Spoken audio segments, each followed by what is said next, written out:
우리가 참 어려운 시대를 살아갑니다.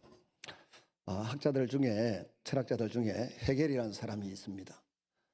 그의 변증법을 정반합이다라고 합니다. 이제 어떤 원리나 주장이 있고 그 다음에 반드시 그에 대해서 갈등을 일으키고 반대하는 사람들이 있다는 것입니다. 근데 이 첫 번째 원리와 두 번째 반대하는 사람들이 등장을 했는데 갈등을 일으키면서 의논을 거듭하는 끝에 좋은 결론, 합의가 도출된다, 이런 의미에서 정반합을 헤겔의 변증 법칙이라고 합니다. 근데 헤겔은 이 정반합이라고 하는 단어를 사용한 적이 없어요. 근데 후세의 학자들이 헤겔의 철학을 공부를 자꾸 해보니까 이런 원리로 헤겔의 철학을 정리할 수 있겠다. 정반합. 어젯밤에 제가 이웃교회 어려운 일 때문에 어떤 분에게 조금 도와줄 수 있느냐고 묻다가 이제 잘 정리가 되고 해결이 되었습니다. 그러고 난 이후에 현재 그분들의 상태가 되게 힘들고 어려운 형편이라 제가 정반합의 원리처럼 앞으로 좋은 세상이 올 테니까 좀 더 인내하고 기대하는 가운데 다음 시대를 기다려보자 그랬더니 그분의 대답이, 한때 우리 교회 집사님이셨죠. 갈대 집사님 돼서 가셨는데 이 교회에서 제일 처음으로 세례를 받은 분이기도 합니다. 그분의 대답이 슬프기도 하고 한편으로는 너무 우습기도 했어요. 목사님, 요즘은 자꾸 드는 생각이 정반합의 시대가 아니라 정반망으로 가는 거 아니냐 하는 걱정이 됩니다, 그러더라고요. 제가 얼마나 웃었는지 모릅니다. 정말 그럴 수도 있겠다, 그런 고민이 되는, 염려가 되는 사람들도 많이 있겠다, 이런 생각을 했는데, 결국 우리 그리스도인들은 세상이 이리 가든 저리 가든 간에 사람은 죽어도 기도는 죽지 않는다, 이 하나님의 말씀 반대로 이루어진다는 믿음을 갖고 살아가는 사람들이 그리스도인입니다. 그래서 우리가 기도하는 이상 의인 한 명을 보시고 만약에 있다고 하면 예루살렘 성을 멸망시키지 않겠다고 약속하셨던 예레미야 5장 1절의 말씀처럼, 또 의인 10명만 있어도 멸망시키지 않겠다고 약속하셨던 소돔 고모라 성의 사태를 보고 중보기도하던 아브라함에게 주님 말씀하셨듯이 우리가 하나님의 말씀을 진실로 믿고 기도하는 가운데 우리 교회도 살고 우리 가정도 살고 이 나라도 잘 될 줄로 믿습니다. 우리가 붙들어야 될 것은 성경의 핵심적이고 본질적인 진리입니다. 사도 바울은 고린도 교회를 향하여 많은 근심과 걱정을 합니다. 에베소 교회에서 지금 서쪽을 바라보고 고린도 전후서를 써서 보냈지 않습니까? 근데 고린도 교회 사정은 여러분이 아시다시피 바울파, 아볼로파, 베드로파, 심지어 예수님파로 나뉘어져서 갈등을 일으키고 있었고, 온갖 우상 숭배로 또한 갈등을 일으키고 있었습니다. 그리고 성적인 문제도 아주 엄난한 그 지역의 분위기에 따라 조금 시끄러운 부분들이 많이 있었던 것으로 우리가 기억을 합니다. 근데 성찬예식을 갔는데 여기에도 부끄러운 점이 있었다는 것입니다. 이런 문제만 있었으면 좋은데 그 문제가 없어야 되죠. 근데 이것만으로 끝나지 않고 주님의 부활에 대해서도 의심하는 사람들이 있었다는 것입니다. 그래서 바울은 그런 모든 문제에 대하여 해답을 고린도 전서에 써서 보내었습니다. 은사가 많이 쏟아졌는데 은사에 대한 이해도가 부족해서 또 경쟁하고 다투는 모습을 보면서도 은사장을 기록을 했죠. 고린도전서 12장입니다. 그리고 13장은 그중에 최고 연산은 사랑이다라고 말씀하셨고, 또 방언에 대한 이야기도 하셔서 고린도전서 14장을 방언에 대한 이해가 깊은 장이라고 그렇게 우리가 봅니다. 그런데 15장에 와서는 부활장이라고 이름을 짓습니다. 부활에 대한 진리를 아주 깊고 또 이해하기 쉽도록 우리에게 잘 풀어서 설명해 주고 있어서 부활장이라고 말씀을 전하고 있습니다. 그러면서 던지는 질문이 뭔가 하면, 바울은 너희가 믿는 복음이라고 하는 것이 과연 무엇이냐. 그 당시에도 부활을 믿지 않는 사람들이 있었고 예수님이 부활하셔서 하늘나라로 성천에 가실 때에도 감람산에서 마태복음 28장 16절 그 이하에 쭉 보면 경배하나 오히려 믿지 않는 사람 의심하는 자도 있더라 그랬습니다. 그래도 예수님께서는 개의치 아니하시고 대위임의 사명을 주시고 구름을 타고 하늘나라로 승천하신 줄로 믿습니다. 부활을 믿지 않는 사람들의 태도는 늘 교회 공동체를 요란하게 하고 소란케 합니다. 그들은 이 세상의 영광이 모든 것인 줄로 압니다. 이 세상에서 부하고 근세를 잡고 명예를 얻고 잘되면 끝나는 것으로 압니다. 그러니 이 세상에서 하나도 포기하거나 양보하거나 놓치지 않으려고 악의다툼을 벌이는 것입니다. 그러나 주님의 십자가와 부활을 믿는 성도들은 종종 부활의 영광스러운 그날에 주실 상급을 기대하고 바라보면서 이 땅 위의 것을 포기하고 내려놓고 양보하는 그런 모습을 보입니다. 오늘날도 마찬가지입니다. 기독교 신앙의 핵심은 단 하나입니다. 예수님의 십자가와 부활을 알고 믿느냐? 사도행전의 22편의 설교가 전부 십자가와 부활에 대한 것으로 귀결됩니다. 사도 바울도 사도행전 28장의 마지막에 보면 십자가와 부활을 이야기하면서 하나님 나라에 대해서 가르쳤다라고 말합니다. 우리는 그 하나님 나라에 속한 하나님의 자녀로서 하나님의 백성으로서 보좌 우편에 앉으신 예수님과 함께 이 땅을 굽어보면서 행복하게 살아가는 성도들인 줄로 믿습니다. 복음의 핵심은 부활입니다. 부활이 있기 위해서는 먼저 죽어야 합니다. 바울은 복음을 이렇게 요약합니다. 그리스도께서 우리 죄를 위하여 죽으시고 장사되셨다가 성경대로 사흘 만에 다시 살아나셨다. 오늘 본문 3절에는 성경대로 죽으셨고 4절은 성경대로 부활하셨다라고 말씀합니다. 우리는 그래서 성경을 최고의 기반으로 가치로 알고 성경의 가르침이면 내 생각도 내려놓고 고집도 내려놓고 내 유익도 내려놓습니다. 성경의 가르침을 따라 살아가는 것이 결국은 가장 큰 유익이고 가장 큰 기쁨이고 가장 큰 행복이며 열매를 맺게 하는 줄로 믿기 때문입니다. 그래서 죽으라고 성경을 읽고 성경을 암송하고 또 묵상하고 그렇게 살아가는 것입니다. 성경대로 죽으신 예수님, 우리는 그 예수님을 내 마음의 주인으로 모셔서 예수님과 함께 십자가에 못 박힌 상태로 이미 죽은 상태로 영으로 살아서 이 땅 위를 굽어보면서 살아가는 주의 자녀들입니다. 그래서 기독교 신앙 2000년의 핵심이 뭡니까? 나는 죽고 내 안에 그리스도께서 사신다. 이것 아닙니까? 우리는 세상에 대하여 정과 욕심에 대하여 이미 죽은 사람입니다. 근데 이걸 잊어버려요. 잊어버리고 일주일을 살고 3일을 살고 한 달을 살고 그러지 않습니까? 근데 예배를 드리는 중에 우리가 끊임없이 내 마음속에 다시 리마인딩 시키는 거, 되새김질을 하는 거, 떠올리는 거, 깊이 묵상하는 게 뭡니까? 내가 그리스도와 함께 십자가에 죽었다.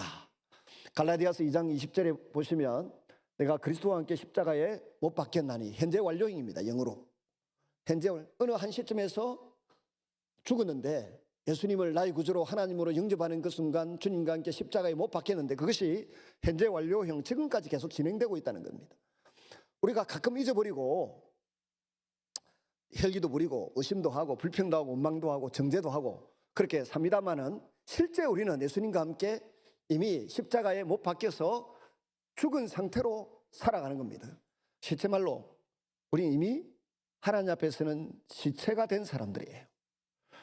우리의 육신은 이미 시체가 되어 있는 상태를 인정하면서 우리 속에 계신 예수의 영, 그리스도의 영이신 성령님과 함께 영으로 영적으로 우리는 살아있는 하나님의 자녀들인 줄로 믿습니다. 그래서 에베소서 2장 1절은 말합니다. 죄와 허물로 죽었던 너희, 이미 예수님 만나기 전에는 죄와 허물로 죽어서 지옥 갈 운명이었고 예수님을 영접하고 난 이후에는 이 세상에 대하여 정과 욕심을 십자가에 못 박은 상태예요. 이제 살아있는 것은 내 안에 예수님이 살아계시고 예수님이 떠오르면 우리는 오메 내가 왜 살아서 펄펄거리지 펄떡거리지 그러면서 죽음을 주장하면서 주님의 마음, 주님의 정신, 주님의 말씀, 주의 복음을 떠올리면서 때로는 양보하고 때로는 위하여 기도하고 때로는 용서하며 살아가는 하나님의 자녀가 된 줄로 믿습니다. 이렇게 죽은 사람은 성경대로 부활하신 예수님과 함께 부활의 첫 열매이신 예수님의 뒤를 이어 같이 부활할 사실을 믿는 믿음을 가지고 살아가는 것입니다. 내가 안 죽은 사람은 여러 가지 고통에 사로잡히고 괴로움에 사로잡혀 살아갑니다. 저도 가끔 설교 중에 안 해야 될 말을 했다든지, 개인적인 대화를 나눌 때에 하지 말았어야 될 말을 했다든지, 목회자로서. 그러면 저녁에 집에 가서 잠도 안 오고 다음날 일어나도 여전히 일어날 힘도 없고 월요일 하루 종일이 괴롭고 힘이 듭니다. 그러다가 운동장에 나가서 테니스를 하거나 다른 운동을 할 때는 그나마 감사하게도 인간의 능력에 한계가 있으니까 그런 걸 좀 잊어버리고 지내게 됩니다. 그래서 여가 선용을 하는 것이 필요하고 쉬는 것도 필요한데요. 심하게 잘못했을 때는 그런 시간도 소용이 없습니다. 운동도 잘 안 되고 사람을 만나기도 싫고 고통스러울 때가 있습니다. 다른 사람이 나에게 지적을 하거나 나무라서가 아니라 내 안에 계신 성령 하나님께서 너 잘못한 거다. 너 죽었다고 해놓고 왜 욕심을 피우냐? 왜 죽었다고 해놓고 그렇게 자랑거리를 떠벌려서 다른 사람 마음에 낙심을 주느냐? 이런 하나님의 지적이 내 마음에 떠오를 때마다 우리는 영적인 자존감이 낮아지면서 힘이 든 겁니다. 나는 이만한 수준의 사람인 것을 유지하며 살고 싶은데 내 은행 심사가 그 수준에 못 미치는 저급한 모습이 보였다 싶으면 잠이 안 오는 것입니다. 밥맛이 떨어지는 것입니다. 사람을 만나기 싫어지는 것입니다. 우리는 참 연약합니다. 근데 감사한 것은 이런 우리를 위하여 주님께서 십자가에서 성경대로 죽어주셨고 우리를 위하여 값을 치루어 주신 줄로 믿습니다. 그리고 또한 이런 믿음을 가졌지만 이리 넘어지고 저리 넘어질 것을 다 아시는 우리 주님께서 지금도 보좌 우편에서 우리를 위하여 기도해 주고 계시니 얼마나 감사한지 모릅니다. 우리가 좀 전에 읽었던 누가복음 22장 그 본문 이후에 예수님께서 베드로에게 말씀하시죠. 시몬아 시몬아, 마귀 사단이 내 제자들 너희들 모두를 밀가부르듯 하려고 하나님께 요청했고 허락을 받았다. 그런데 내가 그 제자들 중에 특별히 베드로 너를 위해서 내가 기도했다. 사단은 주님의 12제자 모두를 요구해가지고 밀가부르듯 그냥 빙신으로 만드는 거죠. 자존감이 땅바닥에 떨어지도록 만들고 뒤에 흔들어서 쭉정이 같은 실상을 스스로 느끼도록 만드는 겁니다. 그런데 예수님께서 감사하게도 그런 제자들을 버리지 아니하시는 것입니다. 저거 의리 없다, 예의 없다, 지조도 없다, 연약한 자다고 해서 버리지 아니하시는 것입니다. 버리지 아니하시고 오히려 베드로 너를 위해서 내가 기도했으니까 이부터 정신 차리고 회개하고 나거든. 그 넘어져 있는 다른 제자들을 구석에 세우는 일에 좀 앞장을 서라라고 당부를 하셨습니다. 그러면 베드로가 무슨 큰일이 생길 모양이다 하고 겸손히 이렇게 납작 엎드리면 좋은데 베드로가 엎드리지 않고 뭐라 그랬습니까? 아이고 선생님, 감옥에 가면 내가 감옥에도 따라가고요, 죽으면 죽는 데까지도 따라가겠습니다. 예수님께서 미소 지으시면서 이렇게 말씀하셨습니다.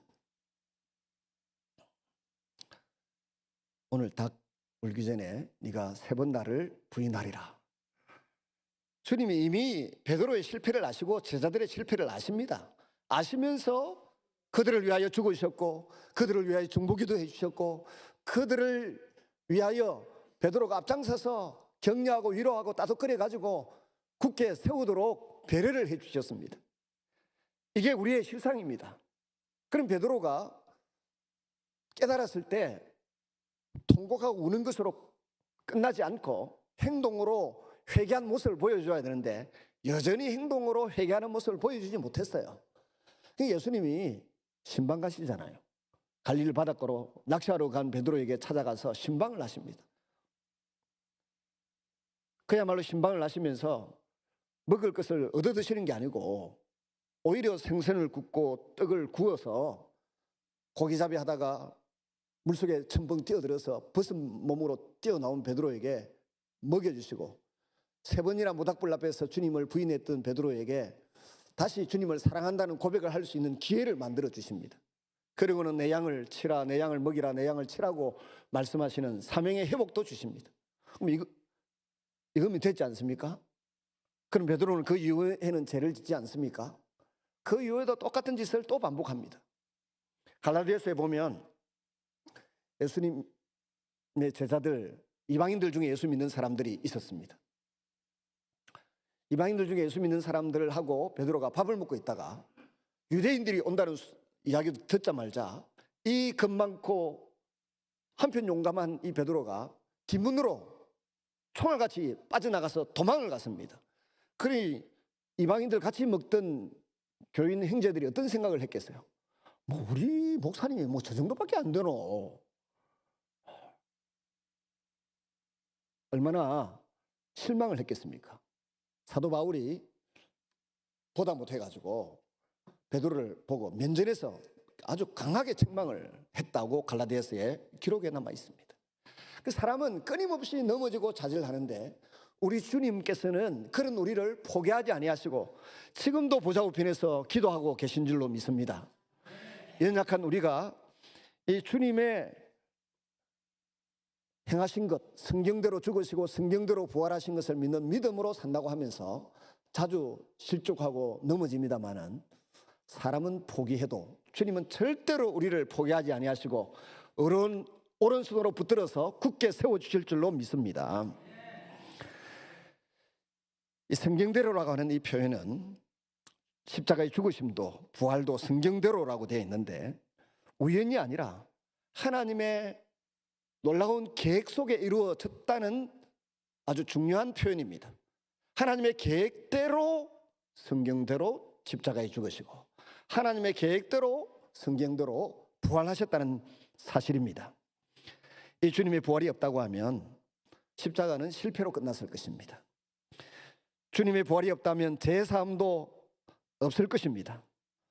주님의 부활이 없다고 하면 오늘 고린도전서 15장의 바울의 표현대로 우리의 믿음도 헛된 것이 될 것입니다.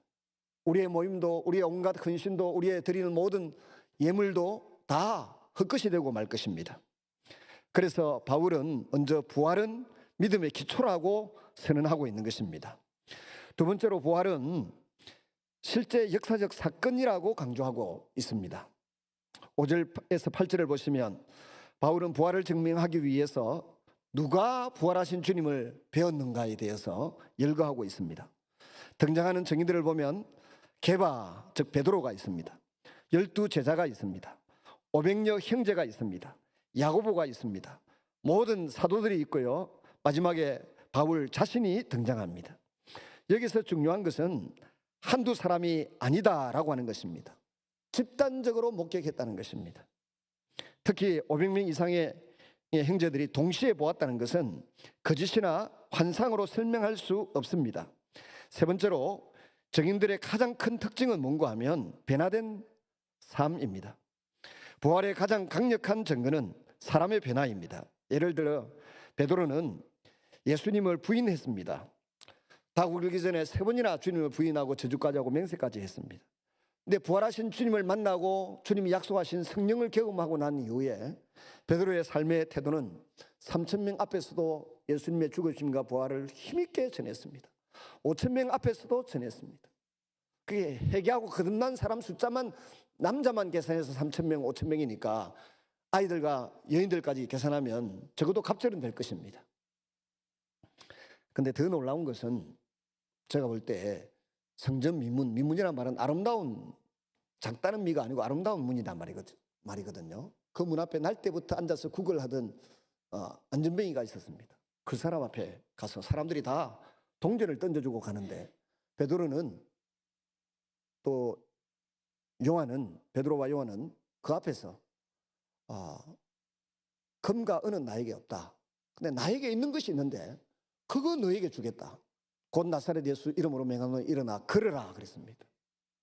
그리고 정말 그는 걸었네, 그는 뛰었네, 찬양했네, 사건이 일어난 줄로 믿습니다.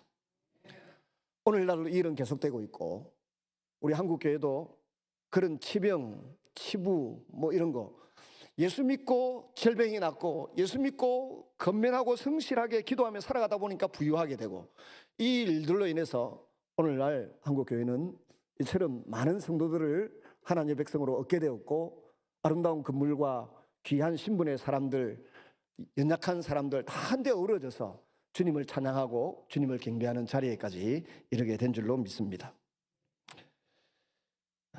주님을 부인하던 사람이 담대하게 주님의 죽으심과 부활을 외칠 수 있게 된 것이 부활하신 주님을 목격한 증거입니다.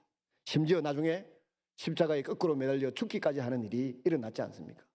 동생은 비스듬히 안드레의 십자가, 예수님이 십자가 이렇게 매달려 죽으셨는데 안드레는 이렇게 옆으로 비틀어져, 베드로는 아예 거꾸로 매달려서 순교하기까지 부활이 역사적 사실임을 그의 죽음으로 증명했습니다. 야고보는 예수님이 공적인 사역을 할 때 저거 귀신 들려서 저런 짓 하고 다니는 거 아니냐라고 다른 형제들과 함께 잡으러 다녔던 예수님의 동생이죠. 근데 부활하신 주님을 목격하고 난 이후에 이 야고보는 오히려 주님의 십자가와 부활을 힘써 전하는 예루살렘 교회의 리더가 되었습니다. 여러분, 그 당시 예루살렘 교회는 굶주린 교회이고 먹을 것이 없는 거이고 돈이 안 되는 일이 그 교회 안에 벌어지고 있었습니다. 그래서 고린도 교회나 저 안디옥 교회에서 구제금을 모아가지고 예루살렘에 갖다 줘야 될 형편이었습니다. 돈 안 되는 그 자리에서 주님의 죽으심과 부활을 힘써 전하는 지도자로 살았습니다.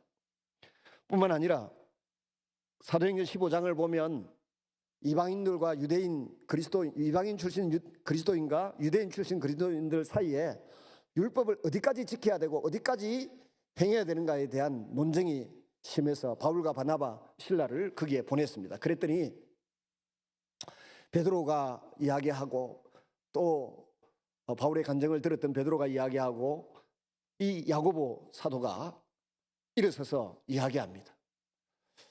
우리가 너희에게도 말하고 편지를 써서 보정을 해서 보내줄 테니까 가지고 가라. 우상 숭배의 제물과 또 목매어 죽인 것의 음식들과 피채 먹지 말 것, 음란한 간음하는 이런 일을 멀리할 것을 주의하라 하고 삼가하라 하고 이 서너 가지를 이야기하고는 그 외에는 하나님의 복음을 받은 사람으로서 그 문화를 존중하면서 그대로 살아라, 그렇게 당부하는 결정을 내릴 때 성령과 우리는 하면서 성령 하나님과 우리는 이 욕이란 것들 외에는 이방인 형제들을 괴롭게 하지 말아야 한다라고 하는 메시지를 전달해서 이방인 지역에 있는 모든 교인들을 기쁘게 했습니다. 그래서 우리도 삼겹살도 먹고 돼지도 먹고 갈치도 먹고 비늘 없는 음식도 먹고 자유롭게 살지 않습니까? 이 야고보가 예수님의 동생이었던 시절과 달리 부활하신 주님을 목격하고는 예수님을 하나님으로 인정했을 뿐만 아니라 부활하신 우리의 구세주로 인정했다는 증거가 그런 대목에서 적나라하게 드러나고 있는 줄로 믿습니다. 사도 바울은 교회를 핍박하던 사람이었습니다. 근데 나중에는 복음을 위하여 목숨까지도 내어놓았습니다. 바울이 얼마나 주님을 열심히 섬겼더니 그 열심히 섬긴 그 결과가 뭡니까? 자기 시력이 안 좋았는지 몰라도 너희가 눈이라도 빼어서 나에게 주려고 했지 않느냐, 그렇게 할 줄로 믿는다라고 했습니다. 실제로 우리 성도들 가운데 일부가 저랑 같이 만났던 김강신 목사님이라는 분이 있습니다. 나이 80이 되셨는데 신장이 다 망가졌어요. 얼마나 복음을 위해서 이 사람이 열심히 귀하게 살았든지 간에 성도들이 감동을 받아가지고 젊은 성도가 자기 신장을 빼어서 목사님에게 드렸지 않습니까? 몇 년 전에, 한 5년 전에 세상을 떠났습니다만은 그렇게 할 정도로 바울을 위해서도 눈을 빼어줄 사람, 실제로 80이 된 목사님 더 사셔서 복음을 전해야 된다고 자기 신장을 빼서 목사님에게 이식시켜주는 일이 일어날 정도로 복음에 목숨을 건 지도자들과 성도들이 이 땅에 아직도 가득 있는 줄로 믿습니다. 부활을 경험한 사람, 부활의 영광을 최고의 가치로 알고 살아가는 사람만 그런 행동을 할 수 있는 줄로 믿습니다. 네 번째로 나는 부활의 증인입니까? 자문자답해 보시기를 바랍니다. 사도 바울은 자신을 이렇게 말합니다. 나는 사도 중에 지극히 작은 자다. 그러나 그는 분명히 말합니다. 내가 나 된 것은 모두 하나님의 은혜로 된 것이다. 돌아보면 하나님의 은혜로 된 것 외에는 아무것도 없다는 것입니다. 우리는 부활의 구경꾼이 아니라, 관객이 아니라 부활의 증인으로 살아가야 될 줄로 믿습니다. 증인은 세 가지 특징이 있습니다. 첫째, 본 것을 말합니다. 둘째는 두려움보다 진리를 선택합니다. 셋째는 삶으로 증명합니다. 오늘 우리가 기도해야 될 기도의 제목들이 있습니다. 신명기 29장에 보면 이런 말씀이 나와요. 사도 바울이 모세가 40년 동안 이스라엘 백성들을 애굽에서부터 인도에 내어서 모압 강야까지 왔습니다. 모압 강야에서 신명기서를 다시 선포하시면서 그 3절 4절 이렇게 넘어가면 이런 말씀을 하셨어요. 내가 40년 동안 하나님이 숱한 이적과 기적으로 너희들에게 보여주었지 않느냐. 그런데도 하나님이 주시지 않는 것이 있다. 너희가 깨닫는 마음을 주지 않으셨고, 보는 눈을 열어주지 아니하셨고, 듣는 귀를 열어주지 아니하셨다.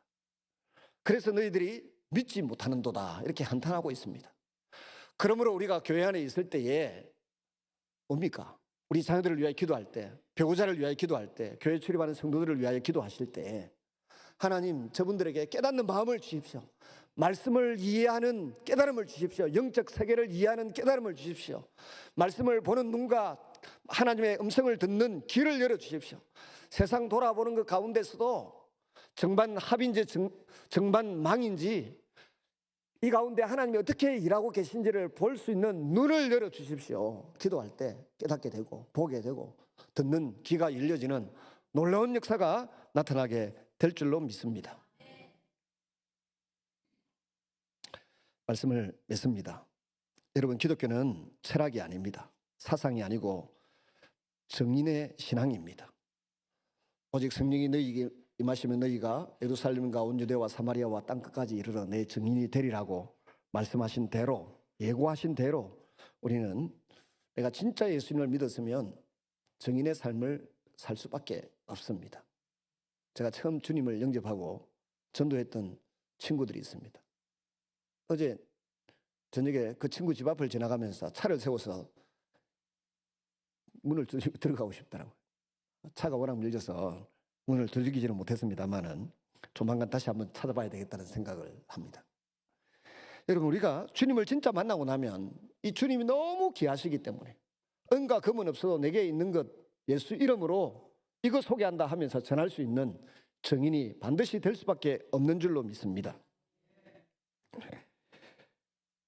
이제 우리가 이 시대의 마지막 증인입니다. 여러분은 부활의 증인으로서의 삶을 살아가고 있습니까? 부활하신 예수님은 복음서에 몇 번이나 나타나셨을까요?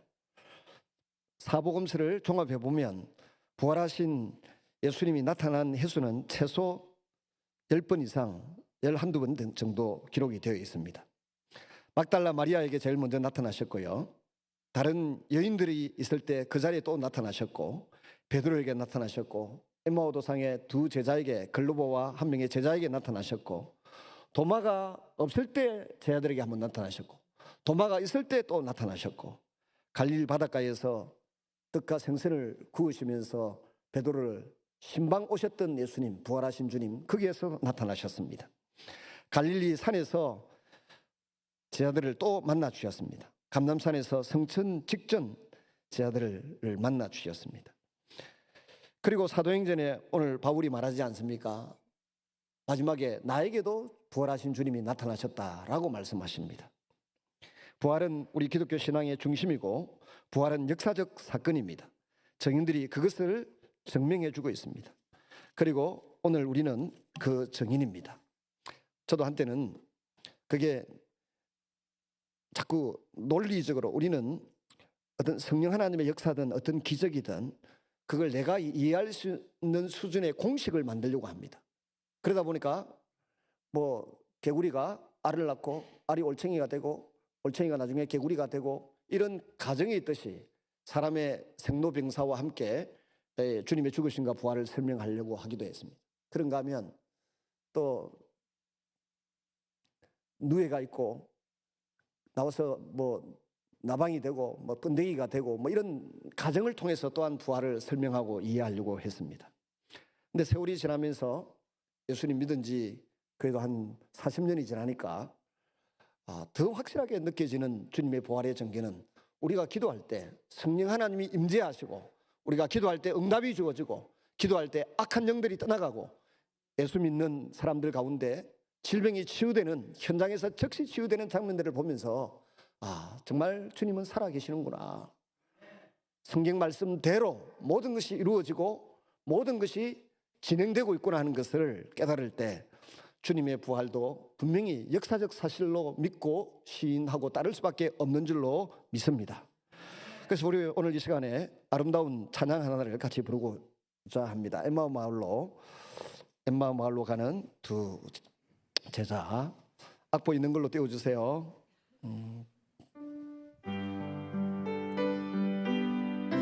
1절 2절 부르고 후렴만 한 번 더 부르겠습니다. 엠마오 마을로 가는 두 제자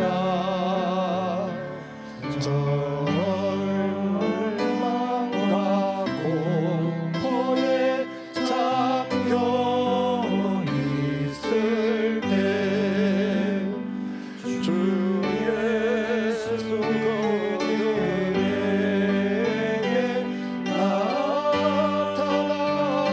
나타나시사 참되신 소망을 보여주셨네. 이 세상 사는 길 엠마오의 길 끝없는 근심에 앞길 막으나 주 예수 우리에게 나타나시사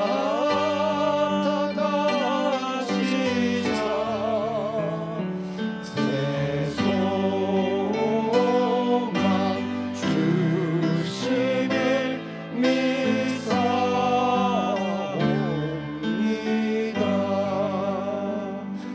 주 예수